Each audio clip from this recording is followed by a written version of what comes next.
Il y a quelques semaines, nous avons rendu visite au CTT Royal Alpa Scarbeck-Collioure et rencontré son directeur sportif, Dirk Roels. Depuis le 1er juillet 2021, son club a pu se doter d'une nouvelle salle pour accueillir ses 220 membres. À bientôt 71 ans et 58 ans de ping, Dicky pour les intimes a accepté de répondre à nos questions. Bonjour Dirk. Bonjour Phil. C'est une question que j'aime poser en premier. Oui. Comment tu as commencé le tennis de table ?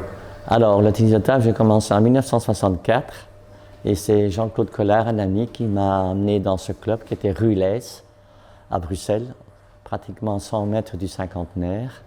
Et c'est là que j'ai démarré à 12 ans. Tu entames ta 18e saison au sein du club. On peut dire que tu fais partie des meubles. Comment tout a commencé pour toi à l'Alpa, il y a 18 ans ? C'est-à-dire, j'ai quitté Braine-l'Alleud, où je venais de la Villette, j'avais joué 3 ans. Je suis parti à Braine 3 ans. Et puis, comme je suis quand même malgré tout un enfant d'Alpa, parce que c'est à l'Alpa que j'ai commencé en 1964, mais c'était l'Albert de Bruxelles, avant la fusion. Cette fusion est venue en 1970, où là, cette fameuse salle rue du Viaduc à Saint-Bonny, qui fait évidemment le tour de la Belgique, parce que c'était un local un peu spécial. Et c'est là que j'ai donc démarré le tennis de table. C'est grâce à ça qui m'a certainement permis de devenir ce que je suis. Grâce à mon ami Jean-Claude qui est malheureusement décédé il y a 5 ans. Mais c'est lui qui m'a amené dans ce club qui est un club mythique parce que ça date de 1939. L'Alpa existe depuis 1939. Le chemin a été long, mais la salle est enfin là depuis 2 ans. Qu'est-ce que ça a changé dans l'évolution du club ? Mais certainement le nombre d'affiliés, la facilité au niveau de l'encadrement, l'image du club, parce que ça nous manquait énormément. Ça fait 40 ans qu'on attend ce nouveau local. Et il a fallu, au sein du comité, il y a une quinzaine d'années, essayer d'enfin trouver cette nouvelle salle au sein du club, parce qu'en réalité, le club a commencé à Scarbeck, rue Artan, qui est ici à 5 minutes d'ici, près de la place d'Ailly. Et c'est que je ne dise pas de bêtises, donc il y a 2009-2010, que j'ai été mandaté par le comité pour essayer de trouver un local, soit à Woluwe, soit à Scarbeck, enfin, où on pouvait éventuellement trouver. Et finalement, comme je suis un enfant de Scarbeck, parce que j'ai fait mes études depuis 1958, j'ai fait l'école française, donc je suis un enfant de Scarbeck aussi. Et j'ai rencontré le collège de Scarbeck, en proposant le projet qui est la salle que pour certains ont déjà vue. Ça a été une longue attente, un combat je dirais, de tous les instants, parce qu'il a fallu, il fallait faire peau douce avec les politiques, de temps en temps il fallait les rappeler, de temps en temps il fallait leur montrer, mais enfin bon ok, ça traîne. Et puis, ça a pris 15 ans et je pense qu'au sein du club, personne n'a cru qu'on allait avoir cette salle. Et pour moi, ça a été, je pense, le plus beau cadeau que l'Alpa peut avoir, c'est cet héritage au niveau du local, que je pense sincèrement que nous méritons depuis que l'Alpa existe. Il y a un petit point noir, vous avez perdu la salle de Woluwe. Peux-tu m'expliquer les raisons? Les raisons sont tout simples. Je pense que c'est au niveau de la politique, mais c'est surtout le fait qu'ils voulaient quintupler le montant du loyer mensuel, qui était inabordable pour un club amateur, même si on est 330 membres. C'est passé de 1 000 à 5 000 euros par mois. Quel est un club de tennis de table ou même dans d'autres disciplines qui peuvent se permettre, à part des clubs professionnels, de payer 5 000 euros par mois.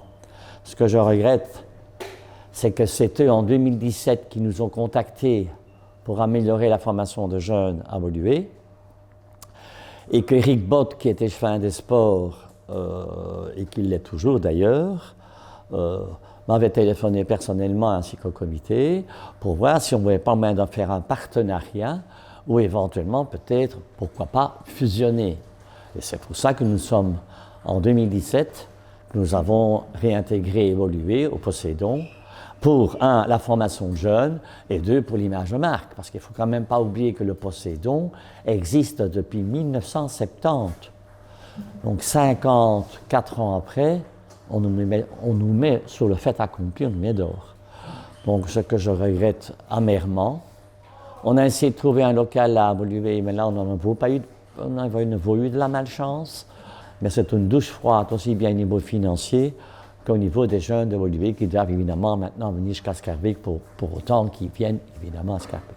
Le club a quand même plus ou moins 13 heures d'entraînement dirigé par semaine. Peux-tu nous expliquer comment s'articulent les entraînements et qui entraîne avec toi au club? Alors, en toute simplicité, nous avons un staff de moniteurs. On a Bertin, il y a Mélina et Gaétan, donc mes enfants.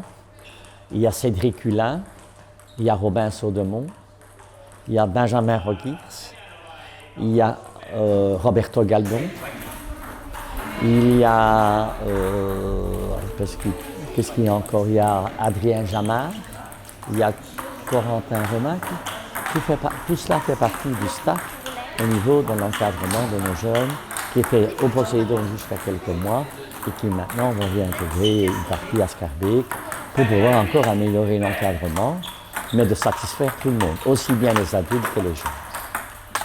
Donc ce staff de j'ai encore oublié Valentin qui est niveau 1 et Quentin Vassar qui est niveau 1 également. Donc on a quand même malgré tout des gens qui ont suivi les cours à l'ADEPS, mais alors on a aussi évidemment des sparring qui peuvent faire ça aussi bien en n'ayant peut-être pas la même pédagogie, mais avec lequel il y a du répondant. Il y a 2 ans, vous terminez 5e en Super Division, cette année 4e, et la saison qui arrive, quels sont les objectifs pour la Super et qui composera l'équipe? Alors, pour des raisons budgétaires, malheureusement, nous devons arrêter la Super Division pour la nouvelle saison, vu qu'évidemment, ce sont des grosses sommes. Mais c'est avec regret, mais évidemment, pour pouvoir jouer au top niveau, évidemment, il faut suffisamment d'argent pour continuer cette aventure.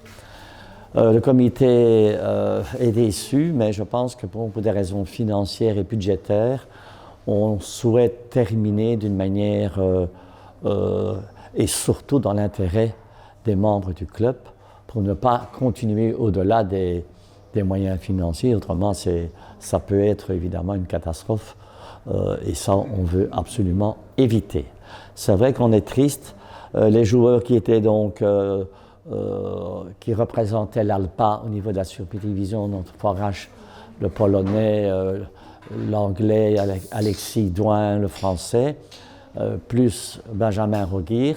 C'est vrai qu'on avait une équipe pour terminer 3e, et si nous avons peut-être terminé cette année-ci 4e, c'est parce que c'était déjà un petit peu au niveau budgétaire, avec regret. L'année prochaine, tu organises ton 25e stage à Ostende. Comment tu expliques cette longévité Alors, ce stage de l'ALPA sous l'organisateur qui est Dirk Kruls, ça fait 25 ans, effectivement, c'est une institution.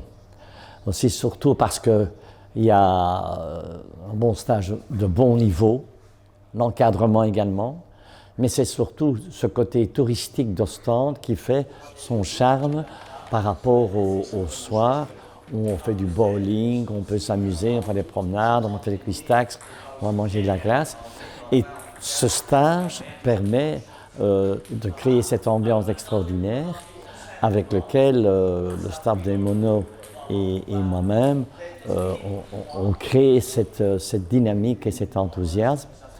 Et puis aussi, peut-être, je pense en toute modestie, le fait que Dirk Kruls est aussi connu en tant qu'entraîneur aussi, mais en tant que joueur, permet de garder cette aura et ce charisme que je crois que j'ai, qui fait qu'aussi, avec ma réputation, ce stage d'Ostende a toujours existé depuis 25 ans Et là, je dois remercier Jacques Denis, l'ancien président de la Vlaamse-Liga, qui nous permet d'avoir cette salle à Ostende où on peut mettre entre 20 et 30 tables dans de très bonnes conditions.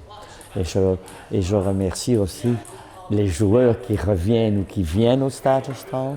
Encore ici, j'ai eu l'expérience il y a un mois. Ça a nouveau été une ambiance extraordinaire et je pense que les jeunes de l'Alpa reviendront une deuxième fois l'année prochaine. Et c'est pour ça que je tiens tellement à ce stage Ostende tant que je suis en bonne santé, bien sûr. Voilà. Merci Dirk pour l'interview. Voilà, je remercie Phil pour sa gentillesse et cette idée excellente et géniale. Un, pour le tennis de table en général et deux, pour l'Alpa. Merci beaucoup.